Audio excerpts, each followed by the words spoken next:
जय श्री कृष्ण। राधे राधे भक्त जनों, आज आप सुनेंगे अमावस्या की पितृ पक्ष की पौराणिक कथा।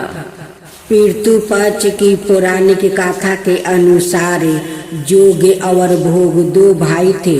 दोनों अलग अलग रहते थे। जोग धनी था और भोग गरीब था। दोनों में परस्पर बड़ा प्रेम था। जोग की पत्नी को धन का अभिमान था, किंतु भोग की पत्नी बड़ी सरल हृदय की थी। पितृ पक्ष आने पर जोग की पत्नी ने उससे पितरों का श्राद्ध करने के लिए कहा, तो जोग इसे व्यर्थ का कार्य समझकर वो टालने की चेष्टा करने लगा। किंतु उसकी पत्नी समझती थी कि यदि ऐसा नहीं करेंगे तो लोग बातें बनाएंगे, फिर उसे अपने महके वालों को वो दावत पर बुलाने और अपनी शान दिखाने का यह उचित अवसर लगा। और वो बोली, आप शायद मेरी परेशानी की वजह से ऐसा कह रहे हैं, किंतु इसमें मुझे कोई परेशानी नहीं होगी। मैं भोग की पत्नी को बुला लूंगी, दोनों मिलकर सारा काम कर लेगी। फिर उसने जोग को अपने पीहर न्योता देने के लिए वो भेज दिया।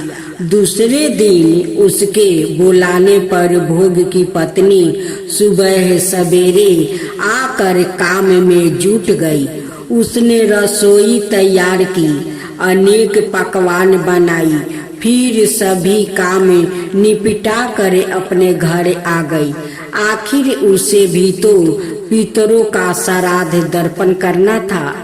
इस अवसर पर ना जोग की पत्नी ने उसे रोका और ना वो रुकी। शीघ्र ही दोपहर हो गई।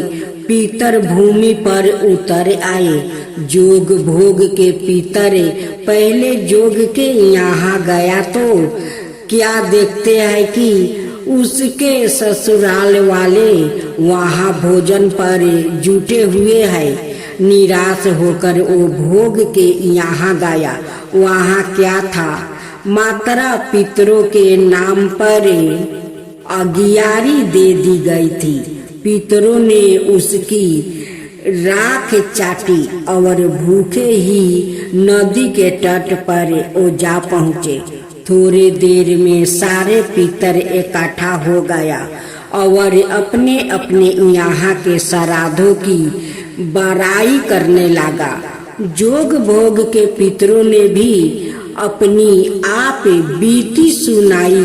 फिर वो सोचने लगा, अगर भोग समर्थ होता तो शायद उन्हें भूखा ना रहना पड़ता, मगर भोग के घर में तो 2 जून की रोटी भी खाने को नहीं थी। यही सब सोचकर उन्हें भोग पर दया आ गई।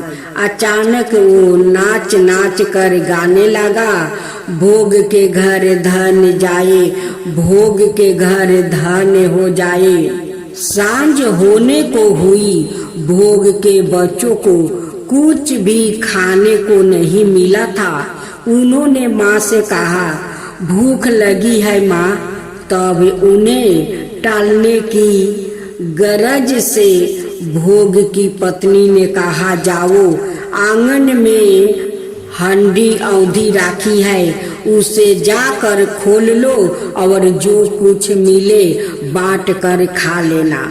बच्चे वहाँ पहुँचे तो क्या देखते हैं कि हंडी में मोहर से भरी पड़ी है। वो दौड़े दौड़े माँ के पास पहुँचे और उसे सारी बातें बताई। आंगन में आकर भोग की पत्नी ने यह सब कुछ देखा तो वो भी हैरान रह गई। इस प्रकार भोग भी धनी हो गया, मगर धन पाकर वो घमंडी नहीं हुआ। दूसरे साल का पितृ पक्ष आया। श्राद्ध के दीन भोग की स्त्री ने 56 प्रकार के भोजन बनाई, ब्राह्मणों को बुलाकर श्राद्ध किया, भोजन करवाई, दक्षिणा दी। जेठ जेठानी को सोने चांदी के बर्तनों में वो भोजन करवाई। इससे पितरों बड़े प्रसन्न हुआ और दीर्पित हुए।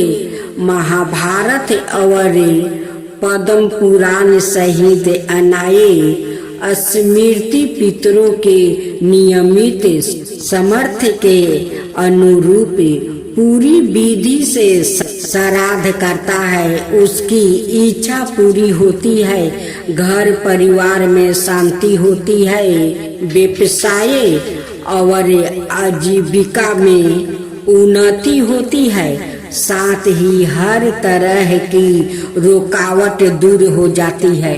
श्राद्ध करने की विधि हिंदुओं में पितरों की आत्मा की शांति वो उन्हें मोक्ष प्राप्ति की कामना के लिए उनके लिए श्राद्ध करना बहुत ही आवश्यक माना जाता है। पौराणिक ग्रंथ के अनुसार श्राद्ध करने की भी विधि होती है। यदि पूरे विधि विधान से श्राद्ध कर्म ना किया जाए तो मानता है कि वो श्राद्ध कर्म निष्फल होता है और पूर्वजों की आत्मा अर्थ पीड़ित ही रह जाती है। शास्त्रों के मुताबिक देव कर्म को सुबह यानी ब्रह्म मुहूर्त में और पितृ कर्म अर्थात श्राद्ध करने का समय दोपहर को माना गया है। पितृ पक्ष के 16 दिनों में कीर्तप काल में श्राद्ध कर्म करना चाहिए। धर्म ग्रंथों के अनुसार संध्या काल का समय राक्षसों के लिए होता है। यह समय सभी कार्यों के लिए माना गया है और शाम के समय श्राद्ध कर्म नहीं करना चाहिए। श्राद्ध वाले दिन सुबह उठकर नहाए, उसके बाद पूरे घर की सफाई करे, घर में गंगा जल छिड़के, घर के आंगन में रंगोली बनाए, महिलाएं शुद्ध होकर पितरों के लिए भोजन बनाए। श्राद्ध के अधिकारी व्याकृत यानी ज्येष्ठ ब्राह्मण को न्योता देकर बुलाए। निमंत्रित ब्राह्मण के पैरों धोना चाहिए। मान्यता यही है कि किसी सुयोग्य विद्वान ब्राह्मण द्वारा ही श्राद्ध कर्म पिंड दान दर्पण करवाना चाहिए। श्राद्ध कर्म में पूरी श्राद्ध से ब्राह्मणों को तो दान दिया ही जाता है, साथ ही यदि किसी गरीब जरूरतमंदों की सहायता भी आप कर सकते तो बहुत पुण्य मिलता है। इसके साथ साथ गाय, कुत्ते, कौआ और पशु पंछियों के लिए भी भोजन का यह अंश जरूर डालना चाहिए। श्राद्ध करने के लिए सबसे पहले जिसके लिए दिवंगत श्राद्ध करना है उसकी तिथि का ज्ञान होना आवश्यक है।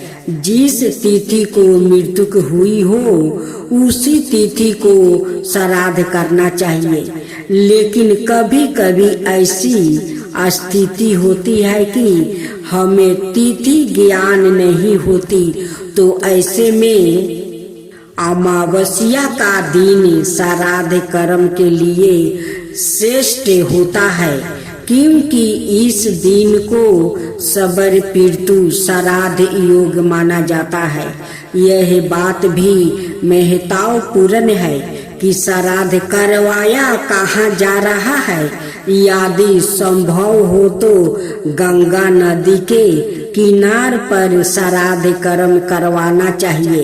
यदि यह संभव ना हो तो घर पर भी इसे किया जा सकता है। जिस दिन श्राद्ध कर्म करवाना हो उस दिन व्रत भी रखना चाहिए। श्राद्ध पूजा दोपहर के समय आराम भी करनी चाहिए। इसके लिए हवन करना चाहिए। योग ब्राह्मण की सहायता से मंत्रों उच्चारण करे। वो पूजा के परचते जल से दर्पण करे। इसके बाद जो भोग लगाया जा रहा है उसमें से गाय, कले, कुत्ते, कौआ आदि का हिस्सा अलग कर देना चाहिए। इन्हें भोजन डालते समय अपने पितरों का स्मरण करना चाहिए। मन ही मन उनसे श्राद्ध ग्रहण करने का निवेदन करना चाहिए। इसके पश्चात कुशा निर्मित आसन पर बैठकर मिठाई अनाय पकवानों से ब्राह्मण देवता को आदर पूर्वक भोजन करवाए। प्रसन्न होकर भोजन परोसे।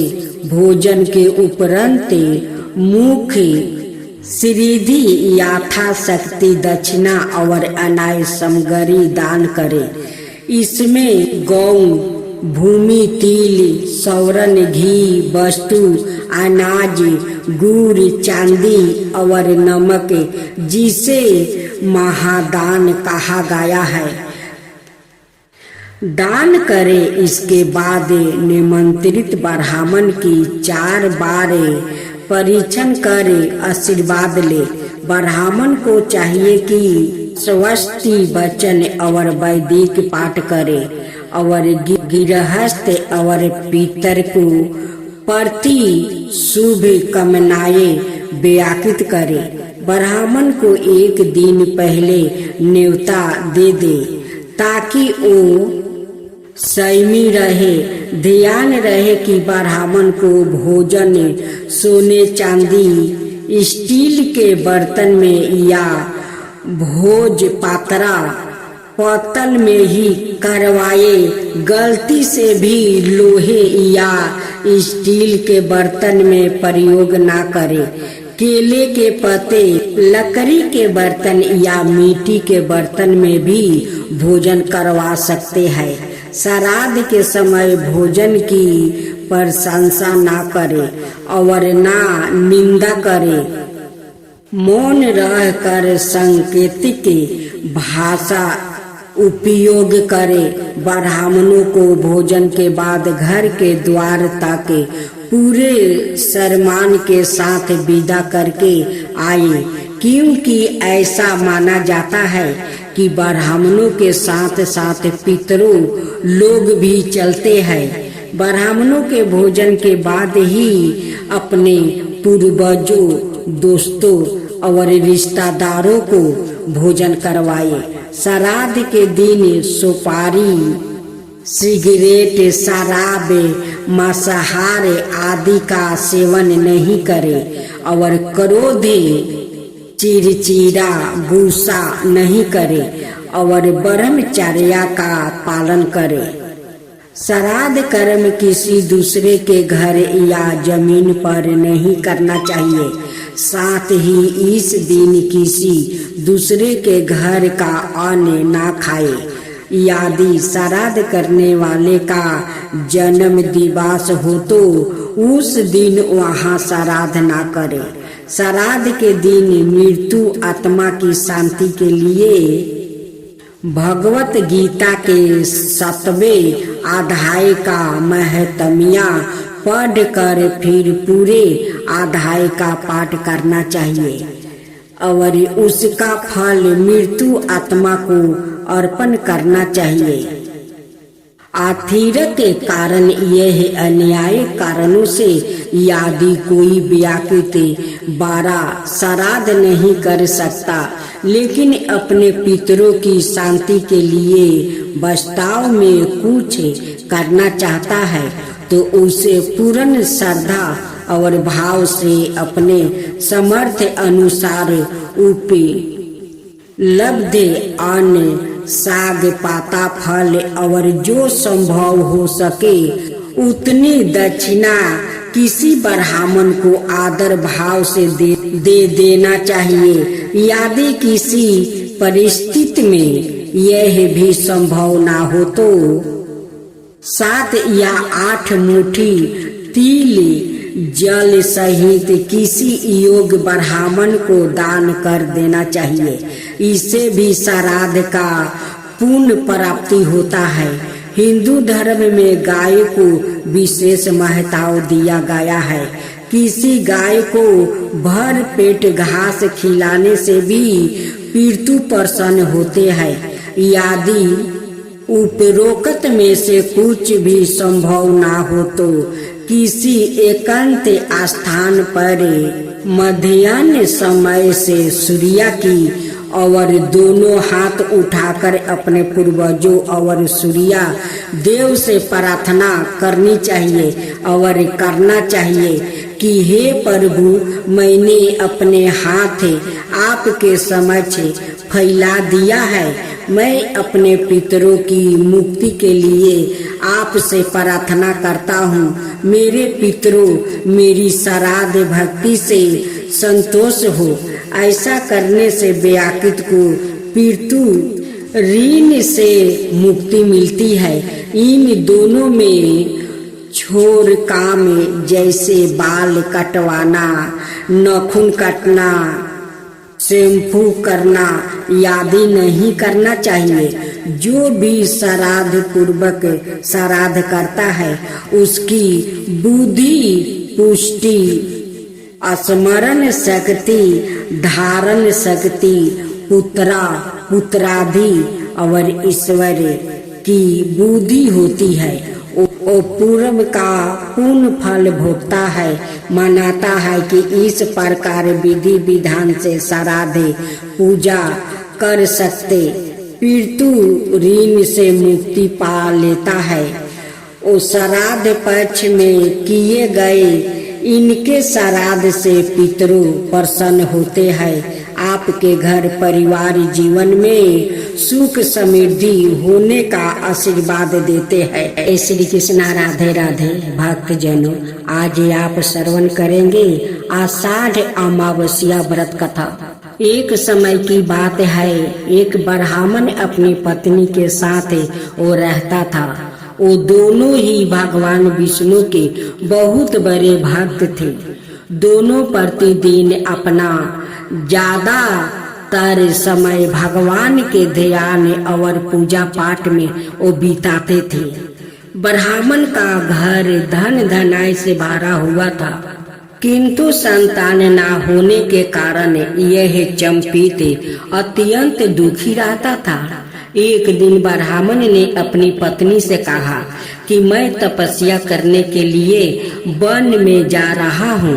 इसके बाद वो भगवान पर भरोसा और संतान की कामना लेकर वन में तपस्या करने के लिए वो चला गया। ब्राह्मण को कठोर तपस्या करते हुए कई बरस बीत गया, लेकिन उसे फल की प्राप्ति नहीं हुई। अंत में हार मानकर ब्राह्मण ने अपने जीवन को समाप्त करने का निर्णय लिया। अपने जीवन समाप्त करने के बारे में सोचकर उसने पेड़ की डाली पर फांसी का फंदा डाल दिया और अपने गले पर बांधने लगा। तभी वहाँ पर सुख अमावस्या प्रकट होकर बोली, हे ब्राह्मण, तुम्हारे भाग्य में 7 जन्म तक कोई संतान नहीं लिखी है, किंतु मैं तुम्हें 2 कन्या का वरदान देती हूँ। तुम अपनी एक कन्या का नाम अमावस्या रखना और दूसरी का नाम पूनम रखना। तुम अपनी स्त्री से कहना कि वो 1 बरस तक सुख अमावस्या का व्रत रखे और अमावस्या के दिन 1 कटोरी चावल भर कर उस पर दक्षिणा रख कर दान कर दे। सुख अमावस्या की बात सुनकर ब्राह्मण घर आया और यह पूरा वृत्तांत उसने अपनी पत्नी को सुनाया। सुख अमावस्या के आदेश अनुसार ब्राह्मणी ने व्रत रखना आरंभ कर दिया। कुछ दिनों बाद ब्राह्मण के घर 2 कन्याओं ने जन्म लिया, जिसमें से एक कन्या का नाम अमावस्या और दूसरी का नाम पूनम रखा गया। जब ब्राह्मण की दोनों बेटियों बड़ी हुई तो ब्राह्मण ने उनका विवाह करवा दिया। बड़ी बहन अमावस्या धर्मी की परावृत्ति की थी। वो काफी समय भगवान की पूजा और धर्म कर्म में व्यतीत करती थी। इसके विपरीत पूनम भगवान को बिल्कुल भी नहीं मानती थी। बड़ी बहन अमावस्या के घर में सुख समृद्धि का भंडार था, पर छोटी बहन का घर में दरिद्रता छाई थी। जब बड़ी बहन अमावस्या को अपनी छोटी बहन पूनम के बारे में पता चला कि वो बहुत दुखी है, तब अमावस्या अपनी बहन के लिए ढेर सारा सामान लेकर उससे मिलने गई। छोटी बहन के घर पहुंचकर अमावस्या ने उसे 1 बरस तक सुख अमावस्या का व्रत करने की सलाह दी। साथ ही अमावस्या ने व्रत को विधि पूर्वक करने के बारे में पूनम को बताते हुए यह भी कहा कि तुम 1 बरस तक सुख अमावस्या का व्रत करना और 1 कटोरे में चावल भरकर उसे दान कर देना।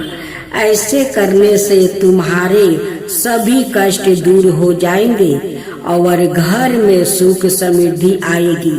पूनम ने अपनी बहन की बात को मानते हुए बिल्कुल ऐसा ही किया, जिसके बाद 1 साल के भीतर पूनम का घर धन धनाए से भर गया और उसके घर एक बेटे ने जन्म लिया।